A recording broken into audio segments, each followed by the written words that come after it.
Hello everybody, welcome to the latest edition of the Science Corner. I'm your host, Dr. Christopher Sorolla. This is a series of videos in which we set up and solve introductory physics problems for college students. In today's episode, we're taking a look at capacitor circuits.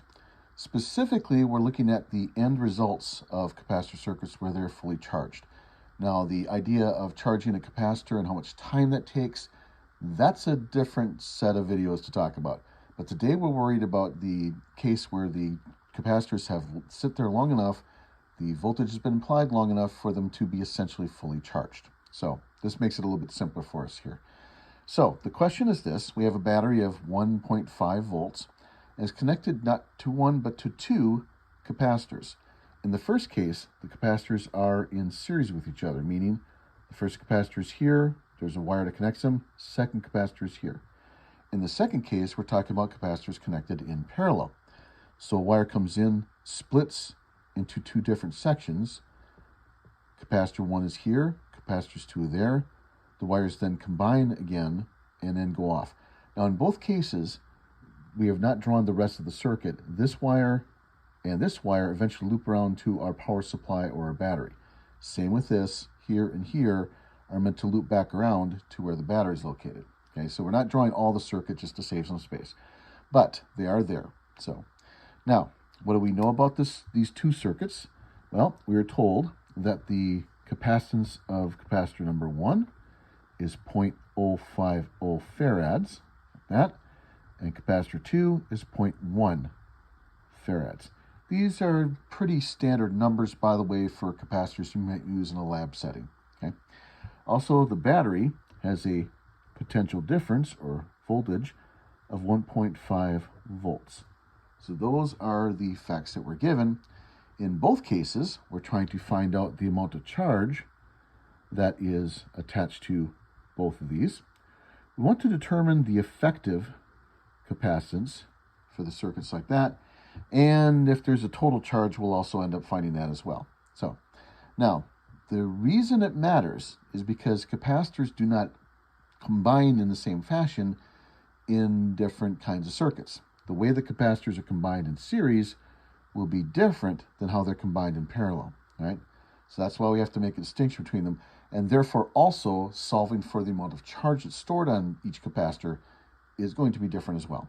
So we'll do series first. So capacitors in series, we're basically taking a circuit that looks like this. Remember, the two parallel lines here represent the symbol, physics symbol for a capacitor, like that. And we're going to transform it, if you will, in our imaginations, into a single capacitor. So what we're doing is taking C1 and C2 and combining them to form an effective capacitor like that. Now, why effective? First of all, it's not a real capacitor. It's the effective amount of capacitance that the overall capacitors combined have. Second, it's not a guarantee that you would just add them together. In fact, that's what we'll see in this very first example.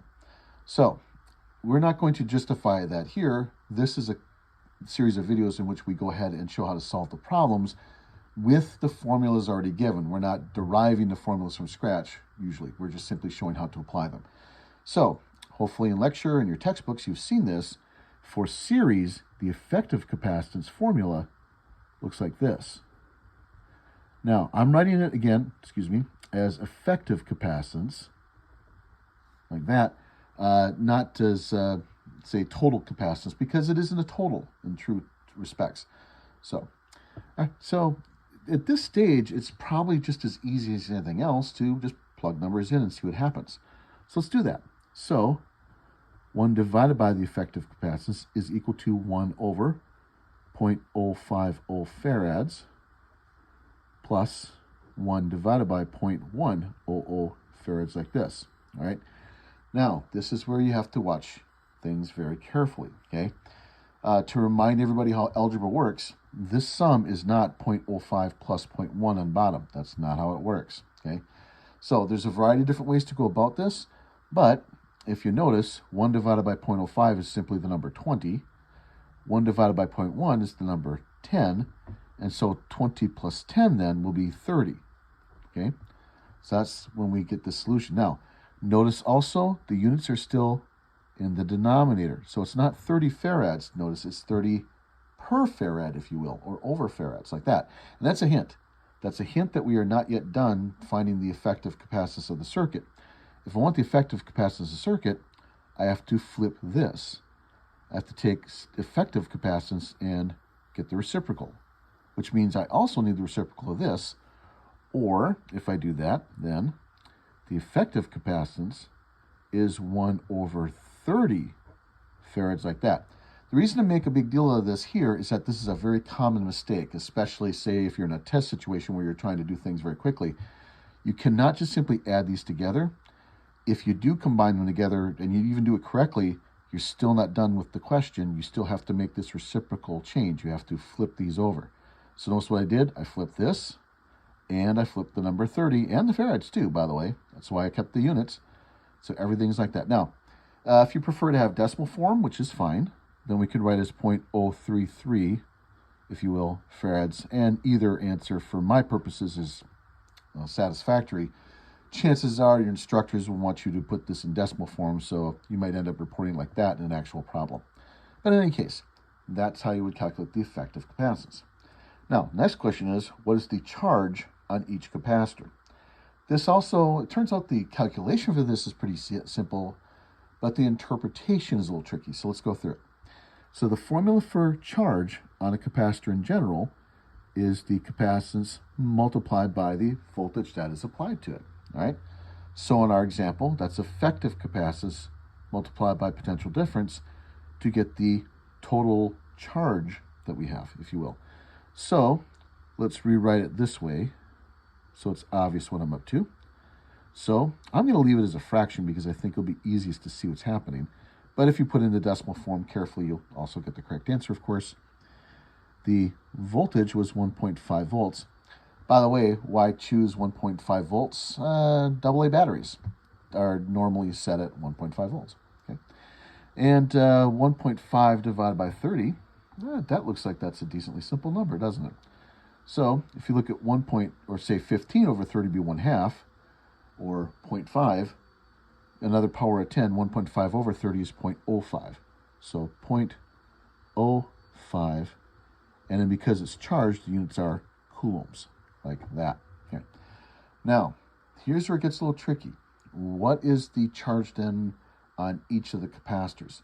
And you might first be tempted to do this. You might first be tempted to say, oh, this must be the total charge that's on the capacitors together.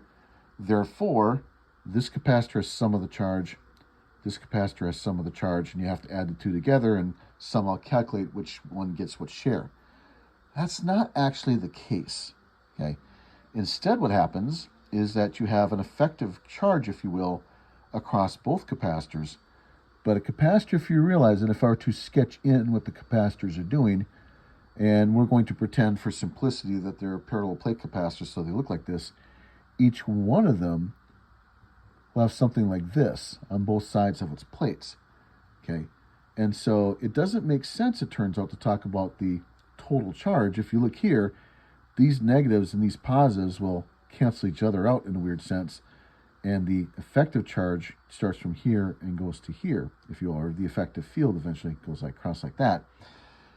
Which means what? This is a long-winded way of saying that you don't end up splitting up the charges in any fashion. This is not a total charge any more than it was a total capacitance. Rather, the same amount of charge will be here as it is here. Think about it this way. Because it's an effective capacitor, that means there is effectively positive charges on this left side, negative charges on the far right side of this one. That gives you an overall effect. But in order to keep the capacitors themselves overall neutral, the amount of charge here has to be the same as the negative charge here. And similarly, there's a certain amount of negative charge here that has to be identical to the positive charges here, which is a very long-winded way of saying that the charges on each of the capacitors is still this. So there's no calculation, but it's a subtle thing to get at that with the logic, right? So it's kind of a weird little idea or a weird little detail. But that's what's happening. All right, so let's pause for a moment. When we come back, we'll take a look at the second part of our problem. Okay, so we've returned, and now we've got the parallel capacitor situation set up. So let's write C1 here and C2 there. So there's capacitor 1, capacitor 2. And in a similar fashion, we need to combine these two capacitors effectively to make an effective imaginary capacitor. Looks like this. Okay. Also, just to remind everybody, these wires are not hanging off in space. I just haven't drawn the wires connecting to the battery, right? So they're still there. Okay. So it turns out math-wise, this is an easier problem to solve, at least for the effective capacitance. Getting the individual charges is going to be a little bit more tricky than it was before, but still doable, of course. So let's go ahead and do this. Now again, C1 was 0.05 farads and C2 is 0.1 farad, like that. So in the case of parallel capacitors, the math is about as easy as math ever gets. You just simply add the two together. So 0.050 farads plus 0.1 farad gives us 0.150 farads. There's the effective capacitance of both capacitors together. Now, why again do we care about the effective capacitance of a circuit? Well, in this case, that is going to allow us to find the total charge that's stored by the capacitors. So let's do that. Again, formula for charge stored is the effective capacitance multiplied by the potential difference supplied by our battery. Okay, so 0.150 farads multiplied by 1.5 volts. Strangely enough, that's how that works out. And we get 0.225 coulombs, right?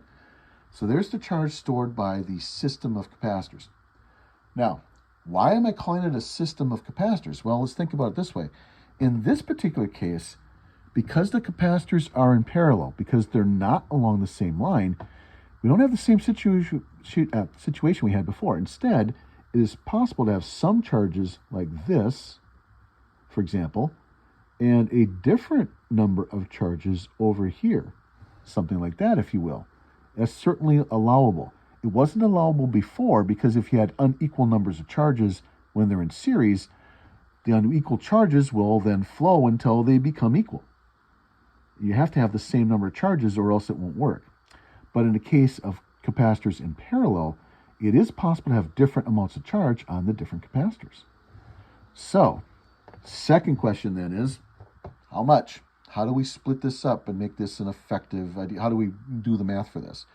There are a couple of ways to do this, but let me give you one way to do it and make the argument for the reasons for it. So let's suppose we want to find the charge that's stored on capacitor number 1. Now, the charge on capacitor 1 will be the capacitance, or the share of the capacitance, if you will, multiplied by the voltage that's present. Now, a couple of things about that. Because it's a parallel circuit, the voltage, the potential difference, is the same on both of the capacitors. We didn't talk about that for series, it didn't come up. But here it does. So if the voltage or potential difference is the same, and turns out it's 1.5 volts for C1, 1.5 volts for C2, then we need to have somehow the share of the capacitance here multiplied by that voltage. Now, we're talking shares, not absolute numbers. Why shares? Because it's a percentage idea. Think of it this way. If they were both the same capacitance, then obviously they would split the difference, right?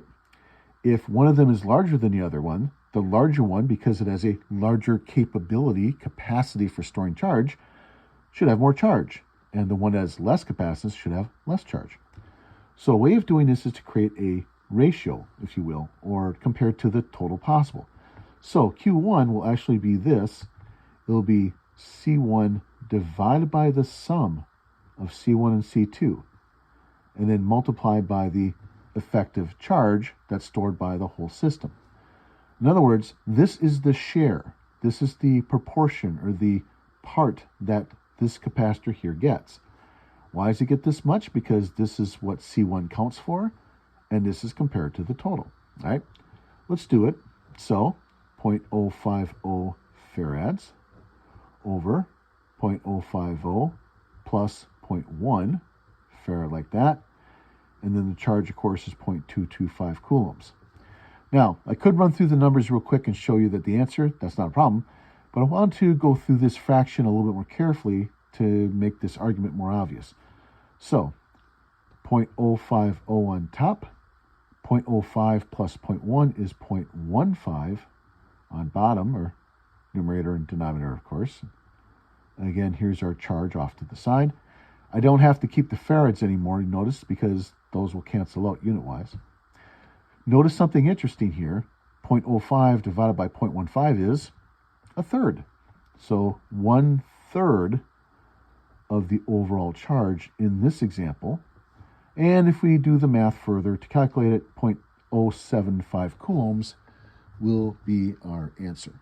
Okay, so number-wise, that'll be the amount. Now, just to do this, charge 2 then would be this idea, right? It'll be capacitor 2's share of the total, right? Now, a couple ways to think about this.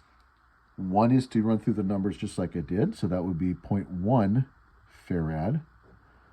And just to cut to the chase, we already know what the total is going to be. It's 0.150 farads, like that, right? And then the total charge available, okay? 0.1 divided by 0.15 is 2/3, isn't it? And hopefully that's not surprising once I say it like that. And 2/3 of that is turns out to be 0.15 coulombs this way, okay? A couple ways to check this. One is, notice 1/3, 2/3 gives you a total of 1, or 0.075 plus 0.15 gives you back the total of 0.225. So that makes sense, right? If you think about it, capacitor 1 compared to capacitor 2 is half the capacitance. If you add to get a total, that means capacitor 1 had 1/3 of the capacitance and capacitor 2 had 2/3 of it. So it makes sense that capacitor 1 ends up with 1/3 of the charge and capacitor 2 ends up with 2/3 of the charge, right? Okay. When I say it that way, it makes perfect sense, right? But it's something, of course, as always, we need to practice with and get used to doing. So in the future, you can do a shortcut, if you will, if you can tell the fractions, right? If you can find out what the fraction is that a capacitor has compared to its partner, then you can cut to the chase and make a quicker calculation out of it. Or, for example, you might notice that, hey, if I calculate one of these and I know the total, to get the other one, I just have to subtract this from this, right? I just have to subtract the two and I'd get that other one, because that's how it's going to work anyway, right? But in any case, this is a little bit of a difference here for parallel circuits versus series circuits. In series circuits, everybody has the same amount of charge. You're not adding the charges together. In a parallel circuit, they have the same potential differences or voltages, and in that case, you do end up splitting or sharing the charge. Okay.